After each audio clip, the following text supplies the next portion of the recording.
The premise was suggested by a French movie from the 1930s that I saw many, many years ago. And then I presented that premise to a writer, David Hemmingson, who then fashioned a screenplay. And I thought he'd be the right guy for the job because he had a background in East Coast prep schools. So of the three, Paul Giamatti, I mean, the part was basically written for him, so that was the easy part. It was a phone call, and sent in the script, and he said yes.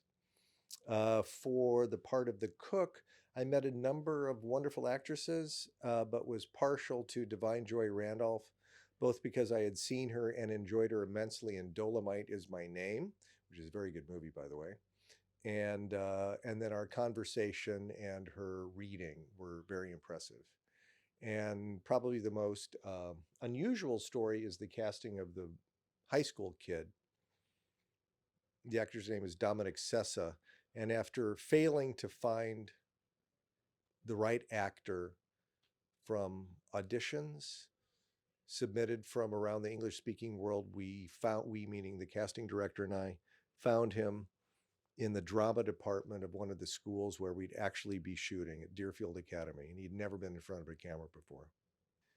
Highlights of working on of filming the Holdovers. I didn't really know anything or much about New England in general or Massachusetts in particular, and I really dug it. I really dug being there, and I liked scouting locations there because when you scout locations, you meet a whole lot of people and enter a lot of houses and go to a lot of institutions and kind of get, it's what falls off the truck. But what fell off the truck for me was all pretty groovy. And I was making a period film, and it was relatively easy to find locations that, with little to no modification, appear to be 1970, which is when the film is set, and that was really good. And I really dug the crew and local actors whom I met in Boston. Really groovy place to make a movie. That was a highlight. So in general, Ryan, my favorite parts of filmmaking are location scouting and editing. And then editing was also a joy because I've been working with the same editor my whole career, a guy named Kevin Tent. One impressive thing to me about Massachusetts is that one of their main industries is just smart people. Everywhere you look, there's yet another like world-class college, university, prep school. It's really impressive. A lot of smart people in that state. I'm saying the obvious, everyone knows that, but I experienced it for real. As a filmmaker, one is just looking for a decent premise, and that French movie suggested a very good premise, not the story, but a premise.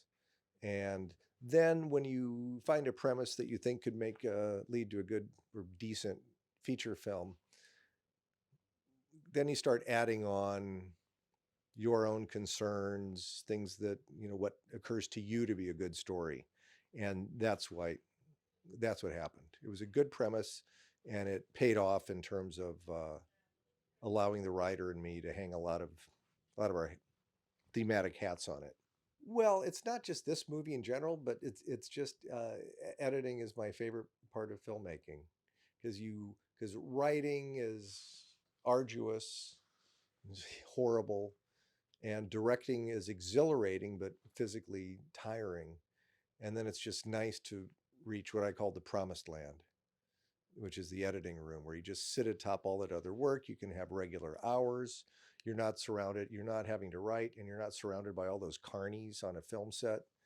And it's just you and the editor having banker's hours and having some semblance of a normal life and experiencing that joy of putting pieces of film together.